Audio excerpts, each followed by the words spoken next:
I think today's video is the first time I've done best decks videos in back-to-back weeks where I'm highlighting essentially all new decks compared to the week prior.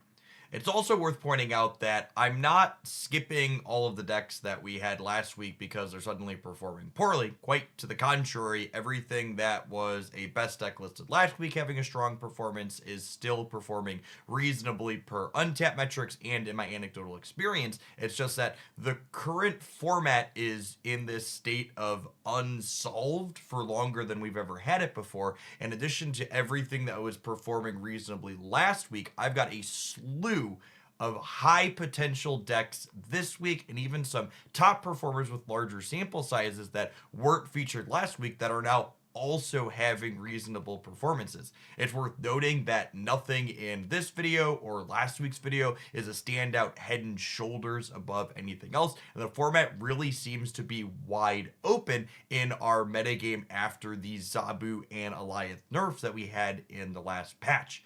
Let's go ahead and dive into the details. There's a lot of sweet things to break down this week. We kick off by Jeff's picks this week with an updated take on an old favorite, Werewolf Darkhawk Bounce.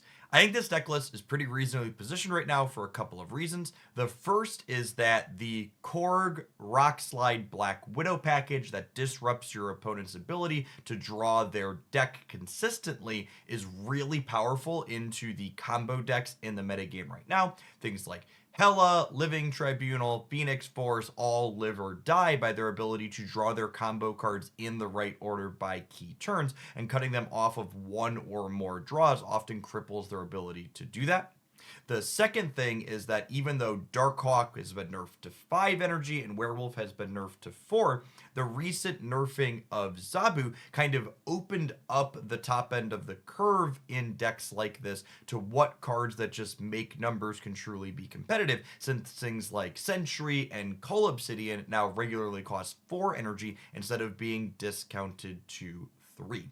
This deck list really impressed me in the games that I played with it. And if you want to see it in action, be sure to check out the video description down below where I will link to it on my secondary channel. The stats that it makes in tandem with the disruption that it provides really feels fantastic in the current metagame. My second Jeff's pick this week is a discard Hitmonkey deck, which was a truly novel idea that was submitted as a viewer deck list on my live stream earlier this week. The basic idea is that Colleen Wing and Blade in tandem with Swarm give us 0 energy things to play out on the final turn of the game alongside something like Mysterio to make our Hitmonkey absolutely massive.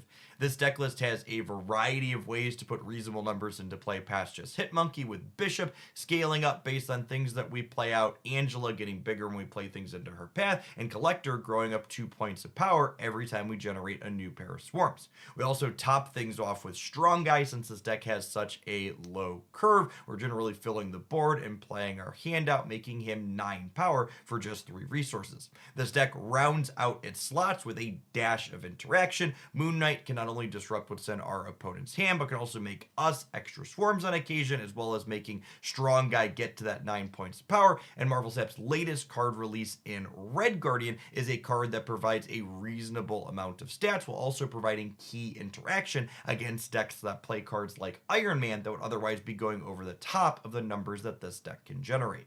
Moving along from my pocket picks to the high potential category, we actually have the only repeat this week in the Pixie Lady Deathstrike deck. Last week, this was one of my pocket picks, but since then, Hoaglandians and many others have racked up hundreds of games with it on the Untapped tracker, and it has quite a strong performance metric inside of Infinite there. This deck list, if you didn't see it last week, is quite powerful, having lots of ways to put big numbers into play with Sentry, Annihilus, Hood, and Red Hulk, as well as having really strong cube equity thanks to Pixie having the potential to make any of these cards really cheap in a way that's difficult for the opponent to predict. This deck isn't just the raw numbers that it puts into play, though. Spider-Ham, Iceman, and Mobius all disrupt the opponent, with our newest card release in Red Guardian doing that as well, while also providing 5 points to power if you simply need to play it out on curve. I think this deck list likely has staying power, and I'm excited to see where the metrics go as its sample sizes continue to grow.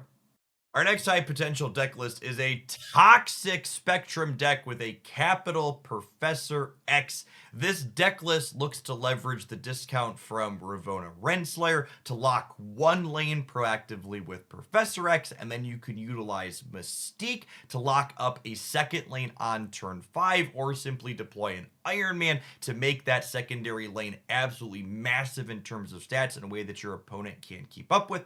We have Miss Marvel, who puts extra stats into your Iron Man lane or sneaks extra points into Professor X, as well as Spectrum at the top end of the curve to boost all of our ongoing cards over what our opponent is expecting to deal with.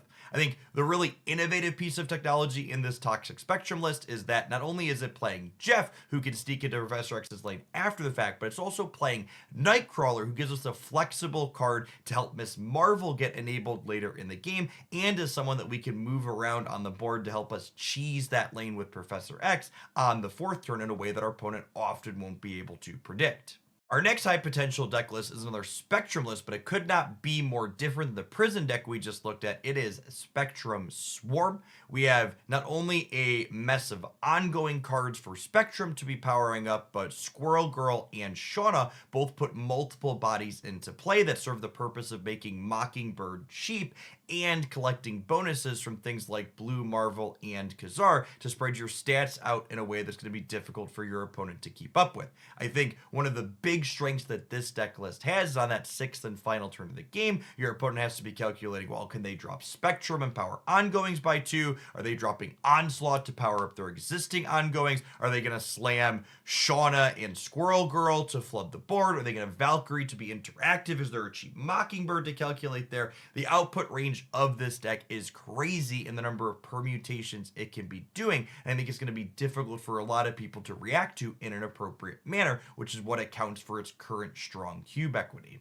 Our next high potential deck list is an updated take on an old classic, Sarah Surfer. I will say the one thing that jumped out at me when I first looked at this list is I was skeptical that we needed not only Hope Summers, but also Sarah as 2 ways to kind of generate additional energy. But after playing with it a good bit, I am sold on the inclusion of both of these. The big thing that these cards do together is that if you Sarah into the Hope path on turn 5, you'll have 7 energy on the last turn of the game, which lets you cleanly play out Silver Surfer, another 3-drop, and Absorbing Man to copy your Silver Surfer to put a ton of points into play. This deck list also has key interactive bits that we're used to seeing in these Surfer decks. Killmonger can blow away your opponent's 1-drops while also activating our Nova, and our latest addition in Red Guardian can answer a variety of cards that your opponent's going to be putting into play. Up next, we have some classic non-Hela discard popping up with some powerful metrics after our recent Strong Guy buff. Strong Guy now gets his +6 power if you have 1 card left in your hand at the end of the game, which means you can now play it in Apocalypse discard like this, because even if your Dracula is discarding an Apocalypse, Strong Guy's still going to be a 3/9 for you. This discard deck has a ton of ways to get small cards into play that are going to generate big stat lines. Past Strong Guy, we have Dakin, Mobius, Meek, and even Dracula that all get bigger numbers than their rate typically gets.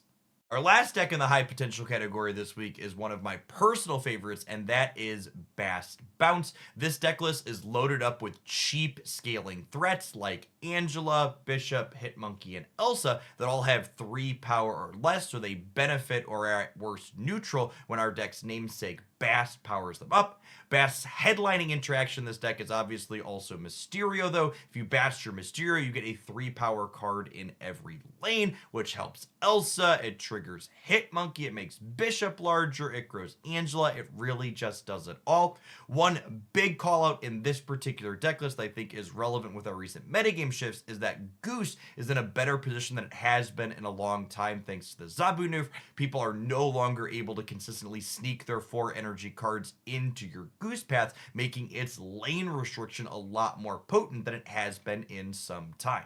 Speaking of Goose being better positioned than it has been in a long time, we move into our top performing deck list with a swell of pride on my part as Cerebro 2 gets to claim this deck category for the first time in the year or more that I've been making these best decks video. This deck list has always felt like it was on the cusp of being phenomenal, and the recent rise of ongoing decks like Living Tribunal, I think, has really put it over the top. Goose, as well as Echo and Storm, really let this deck bully those bigger ongoing decks, and this deck list has always had really strong cube equity, especially against weaker players who have a hard time understanding exactly how many points you're going to be adding to lanes that you already have filled up. You'll have a lane full of 2-power things going into the last turn of the game, and suddenly you play Cerebro plus Mystique, and that 8-point lane kicks all the way up to 24 or 28 if you have Blue Marvel in play as well, and it creates big swings that your opponents often aren't going to be expecting. This deck list is honestly quite consistent because despite all of the locations that can screw with your Cerebro, we have Storm as well as Nico that can reset them on occasion, and this deck list is genuinely just good at winning games even without its namesake, thanks to its disruptive elements and the bonus that Blue Marvel will always provide for you. Our next top performer this week is the Elsa Kitty Movers deck, featuring Angela and Craven as its two cornerstones that you play early and scale up in stats. This deck list has a ton of cards that bounce around the board. It mixes in a dash of interaction with Shang-Chi to chop down opposing big things while also playing its own absolutely massive unit in the form of Red Hulk, and you have a deck list that is not only flexible in the game plan that it's able to execute, but it also leaves your opponent guessing on that last turn of the game where your stats like Silk, Jeff, and Vision are going to end up in those final important moments.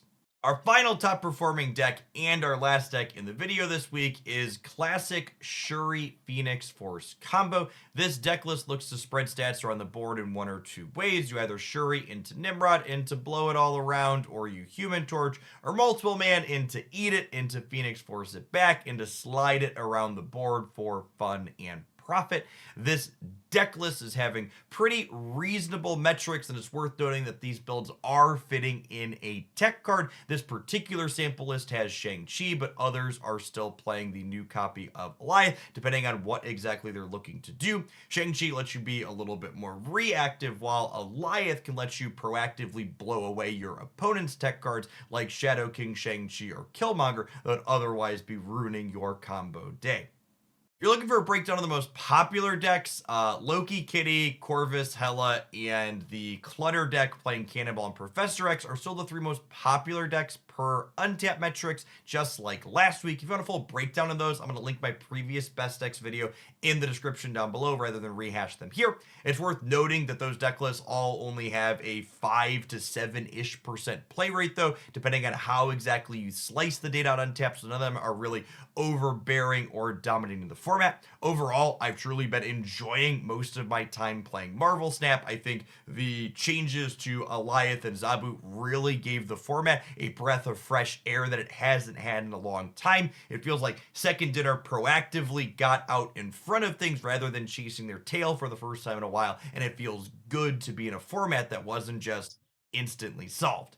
That being said, we've got a new card release coming on Tuesday and an OTA on Thursday next week, so there's always going to be changes coming to Marvel Snap regardless of state the format's in. As always, I'd love to hear in the comments down below what deck lists have been working for you, and if you enjoyed my breakdown this week, be sure to snap that like button and make sure you're subscribed to the channel so you can come back for more in the future.